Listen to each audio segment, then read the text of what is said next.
Good morning. I'm George Kahn, and I'll be your host for today's Quiet Echo. I want to tell you about a woman named Rosa.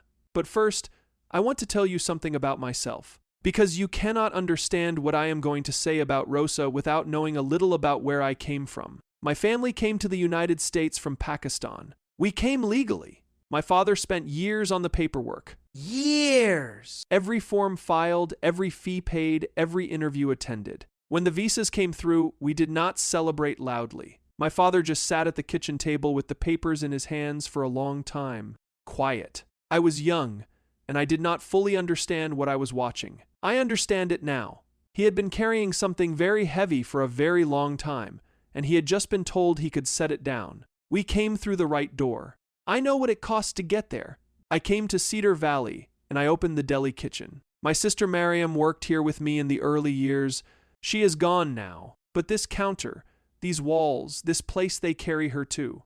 Every morning when I come in before anyone else, and the chairs are still up on the tables and the street is quiet, I think about what we built here, what it took, what it means to have built it in a country saying, you may stay, you may work, here is what you contribute, and here is what you receive in return. A deal. Her name is Rosa Maria Carranza. She is 67 years old. She came to the United States from El Salvador in 1991 during a civil war. She co-founded a preschool in Oakland, California, where she teaches small children to explore the outdoors. She has paid into Medicare and Social Security for 24 years. She is about to lose her Medicare coverage. I am not going to argue immigration policy with you this morning. I do not pretend the system is simple or able to carry everyone who wants to come. I know it cannot. I am the son of a man who waited years for the right door to open. I have a particular respect for the process. But I want to be honest about Rosa's story. She did not come through the right door. She came in 1991 fleeing a civil war, and she overstayed her visa. For 10 years, she was out of status. Then in 2001, 2 earthquakes struck El Salvador 1 month apart. More than 1,000 people died. 1.3 million were displaced. The United States government designated Salvadorans for temporary protected status. Rosa qualified. She registered. She started paying taxes. From 2001 forward, she has been lawfully present. She earned a degree. She built a school. She paid in for 24 years. I know what some people will say. They will say she should have gone home. And I want to sit with this a moment, because it is not an unfair thing to say. Some people in Rosa's position made different choices. They went back to El Salvador. They built institutions. And El Salvador today, once the murder capital of the world, is now safer than the United States. Some of the people who made it better went home and fought for it instead of staying here. Rosa chose differently. She chose here. Her daughter followed her. She missed kindergarten graduations. She worked overnight shifts to pay for her children's schooling from a distance. She made her bet on this country and has been paying for it every day in ways my father, who came through the right door, was never asked to pay. The case can be made.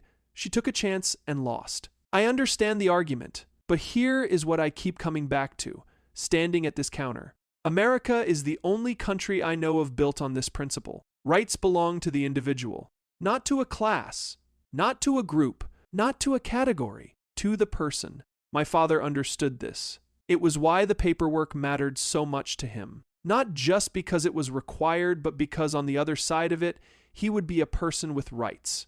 Not a member of a category, a person. Rosa paid into a system for 24 years under rules the government wrote. The government accepted her contributions. It enrolled her in Medicare. Then it changed the rules on what those contributions were supposed to earn. I think about my father at the kitchen table with those papers.